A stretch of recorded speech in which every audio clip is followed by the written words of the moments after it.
கார்த்திகை தீபம் தொடரில் அனைவரும் உட்கார்ந்து சாப்பிட்டு கொண்டிருக்கும் போது ரோகிணி வாந்தி எடுக்கிறாங்க சாப்பாட்டில் எந்திரிச்சு போய். அப்பொழுது அனைவரும் என்ன ஏதுன்னு விசாரிக்கிறாங்க. ஒன்றும் இல்லை, சும்மா வாந்தி அப்படின்னு ரோகிணி சமாளிக்கிறார். ஏற்கனவே ரோகிணி கர்ப்பமாக இருக்கிற விஷயம் வீட்டில் உள்ள எல்லாருக்கும் தெரியும். அது சாமுண்டீஸ்வரிக்கும் சித்ராக்கலாவுக்கும் மட்டும் தெரியாது, மற்றும் வீட்டில் உள்ள அவங்க தங்கச்சிகளுக்கு தெரியாது.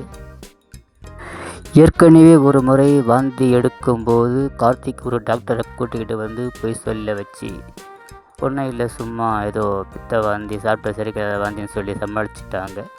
இந்த முறை சித்ரா உஷாரா, அக்கா இது என்னமோ சந்தேகமாக இருக்குது, அடிக்கடி வாந்தி எடுக்கிறா, கண்டிப்பாக டாக்டர்கிட்ட போய் ஆகணும்னு சொல்கிறா.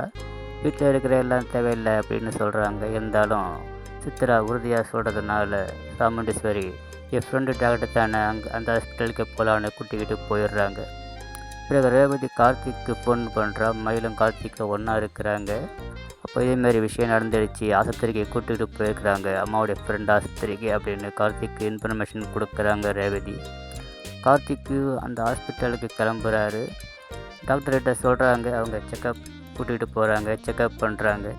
ரோகிணி கர்ப்பமாக தான் இருக்கிறா, இது சாமுண்டீஸ்வரிக்கிட்ட சொன்னால் ரொம்ப சந்தோஷப்படுவா அப்படின்னு டாக்டர் மனசுக்குள்ளே நினச்சிக்கிறாங்க. இதை சொல்கிறதுக்காக அவங்க வராங்க.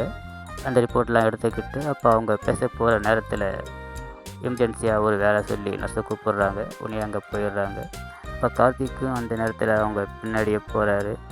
போய் விஷயத்தை பற்றி பேசுகிறாரு. இதுமாரி ரோகிணிக்கு குழந்தை பிறகுறதுல அவங்க வீட்டில் யாருக்கும் இஷ்டம் கிடையாது. ஜோசியர் சொன்னார், ரோகிணிக்கு குழந்தை பிறந்தா 2 குடும்பமும் ஒன்று சேர்ந்துறேன்னு, அதில் அத்தைக்கு விருப்பம் கிடையாது அப்படின்ற விஷயத்தை சொல்கிறாரு.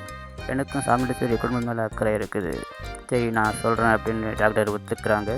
சாமுண்டீஸ்வரிக்கிட்ட வந்து ஒன்றும் பிரச்சனை கிடையாது, சாப்பிட்டது இது ஒத்துக்கலை பழகுது, நான் மெடிசன் எழுதி தரேன், அதை கொடுங்க சரியாயிடும் அப்படின்னு டாக்டர் சொல்கிறாங்க.